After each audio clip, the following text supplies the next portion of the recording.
Here, in Soenderborg, beside the Baltic, stand the monuments to mark a battle fought between the Prussians and the Danes in 1864.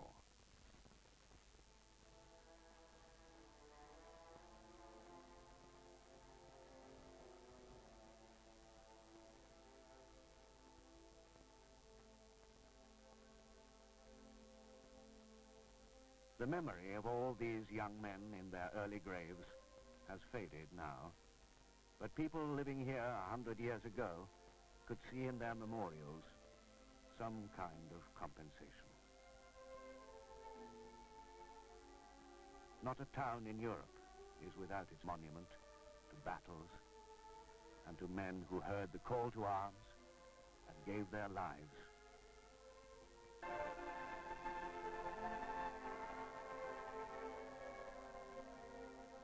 Today, in Europe, nearly all of us have lived for 30 years without the actual experience of war. The death and suffering of unknown people far away are not much more than pictures seen on television for a moment, fading soon enough to leave us living in our peaceful world again.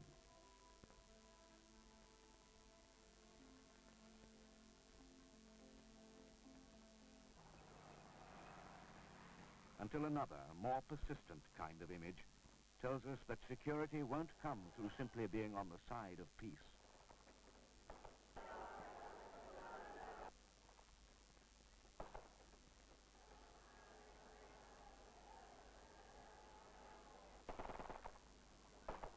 The call to arms can always find an audience. The fruits of violence can still be made to seem a richer prize than peace.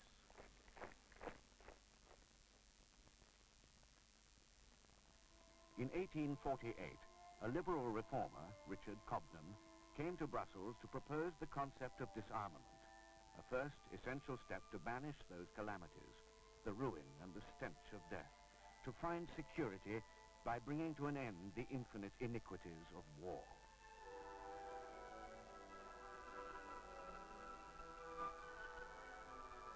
But in that same year, 1848, Karl Marx, one more political philosopher en route through Brussels, formulated a more powerful, much more down-to-earth philosophy to right old wrongs, a call to arms, to fight the infinite iniquities of poverty and exploitation.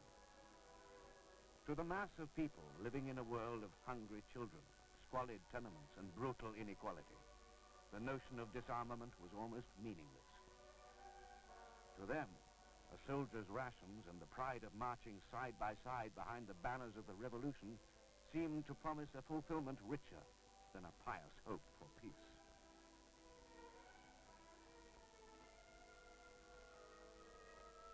The spur of real injustice, or what men believe is real injustice, brings the will to set the world to rights.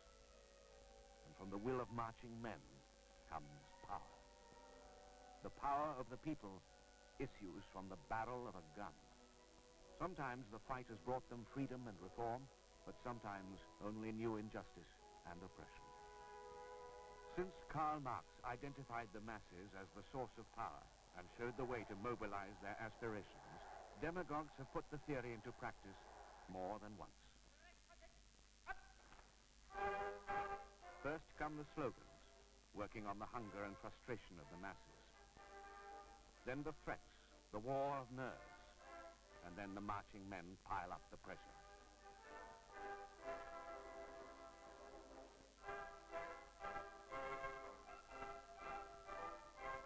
One by one, the demagogue picks off his unprepared and hesitating neighbors, weak, divided nations hoping for neutrality, too much committed to the sanctity of peace to think of joint defense.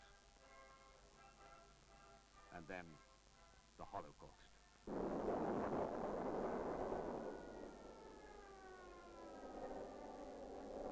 We stood among the ruins and we said, another victory like this will be the end of us. And then, amid the still unburied dead, we heard the masses being called to arms again. To our astonishment, we heard the Russian armies marching in the east, redoubling their strength, their arsenals more busy than before.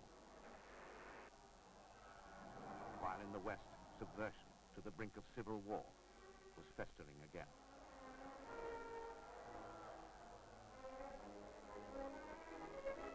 But this time, in the West, the anti-fascist workers' organizers of the 30s were the leaders now. Ernest Bevin, once the spokesman of the British dockers, had become his country's foreign minister. He recognized the tactics being used in countries in the East, the agitation organized by revolutionaries trained in Moscow. Civil war as an instrument of a foreign policy of any outside government is a dastardly thing to do, and it ought to be stopped. I will submit to no threat from any nation at all. All too plainly, it was happening again. The weakest, worst afflicted nations were the first to feel the pressure. It is the war of nerves. The war that was started first on Turkey, carried on in Greece, in Berlin, and that's the situation that's going on. In 1948, he came to Brussels with the foreign ministers of France and Luxembourg, the Netherlands and Belgium, to propose a 50-year alliance to resist the pressure. What the war had taught these 5 surviving states of Western Europe was declared without equivocation by the Belgian socialist Paul-Henri Spaak. Nous sommes pour la démocratie libérale, c'est-à-dire que nous croyons, nous voulons des élections libres, un gouvernement responsable devant le peuple, le respect de la dignité de l'homme et un État qui sert l'homme et pas l'homme qui est au service d'un État et encore moins l'homme qui est au service d'un parti. Il n'est pas trop tard, mais il est temps. Subversion on the inside, while the pressure built up on the outside, was the well-remembered danger facing the democracies, and only joint defense would stop it. Urgently, the message traveled from the Brussels treaty powers across the Alps to Scandinavia and over the Atlantic to the USA and Canada. Within a year, the North Atlantic Treaty was conceived and implemented to protect our way of life, to find security.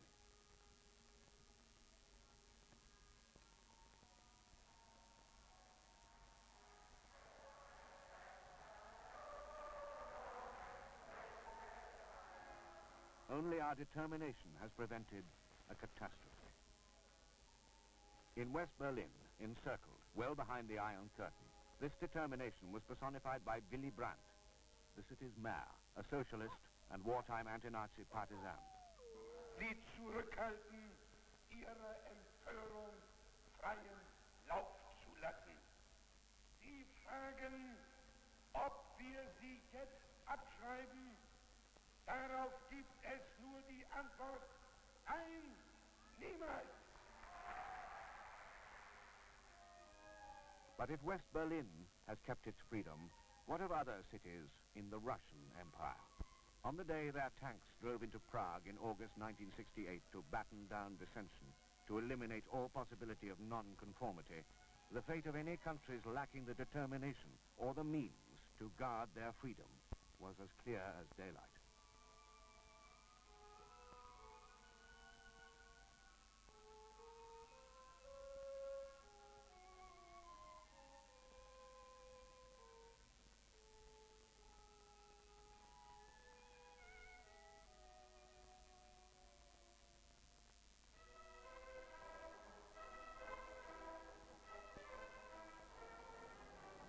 Forces of the Warsaw Pact are permanently combat ready under Soviet command to move as they have moved before. Notwithstanding all the summit meetings, all the efforts, Russian military strength is steadily increasing, far beyond defensive needs, towards an emphasis on more offensive capabilities, on means of bringing them to bear throughout the world.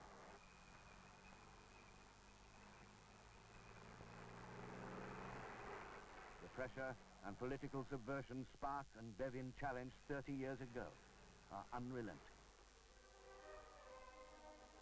Only the collective shield of NATO bars their way towards the West. Nowadays, defense implies not only national armies on the ground with national air and naval forces, but the means to bring them into use collectively, with permanent headquarters, bases, early warning systems and communications networks, built, financed, and manned by the alliance as a whole.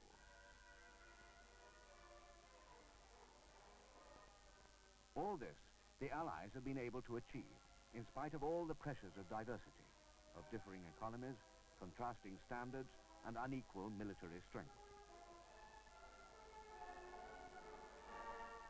The line of NATO's joint defense begins in Finnmark, in the north of Norway. Here, for the Norwegians, their security is rooted in the certainty that any hostile move would bring the NATO forces in.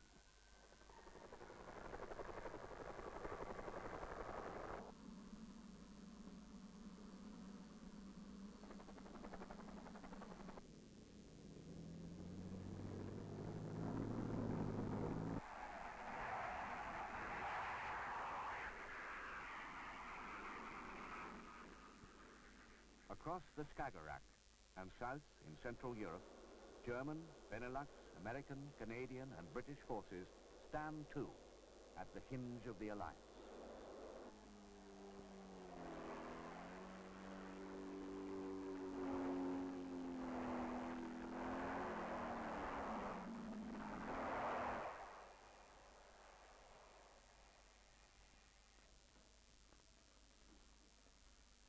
Air and naval forces guard the Channel and the North Sea.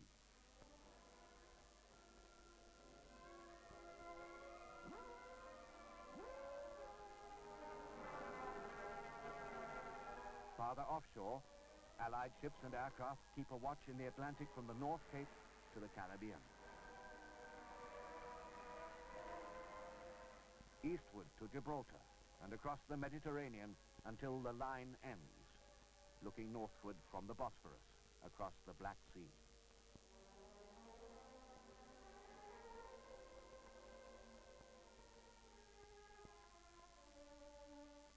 From the long accumulated knowledge of their own strategic situations, all the NATO nations, large and small, contribute to the concept and the working of the joint defense. But genuine security is something more profound than systems of defense, more complex than cooperation in the purely military field. The basic conflict of intentions which has separated East and West for 30 years demands analysis and understanding, looking for a way to bring the two sides closer, giving both of them a lasting stake in peace. To negotiate, the Allies reached their common policy by democratic means, by frank and free discussion at the NATO Council table. But to negotiate at all, we must have confidence as well as unanimity. The knowledge that our forces have the muscle to deter aggression, the conviction that the Russian High Command's computers will assess the odds against them, tank for tank, division for division, weighing states of readiness, comparing capabilities, and say, no go.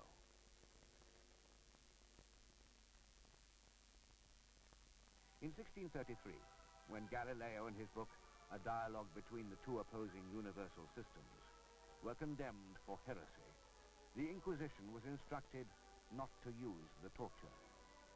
Let him see the instruments, the message said. He is a man of science. He can weigh the consequences.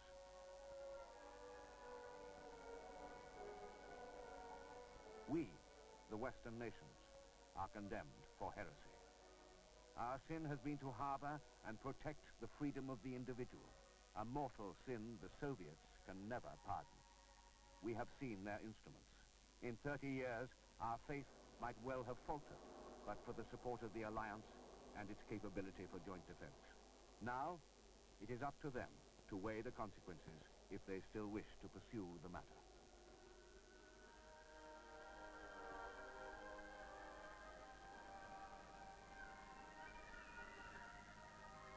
But to live in peace requires a stronger guarantee than military stalemate or an equilibrium of forces, better odds than numbers in a mathematical comparison. We still demand equality and opportunity as well as peace, but still we need convictions more than mere agreement to a scheme of joint defense. The Gulag archipelago is always waiting, always ready to accommodate the waverers, the moral weaklings, and the uncommitted. In diversity, our strength is very much less easy to develop and maintain, however great its ultimate potential is, than in the ranks of rigid uniformity. For 30 years, our vulnerable, open way of life has been preserved. In Western Europe, if in nowhere else on earth, the sudden pestilence of war has not returned again.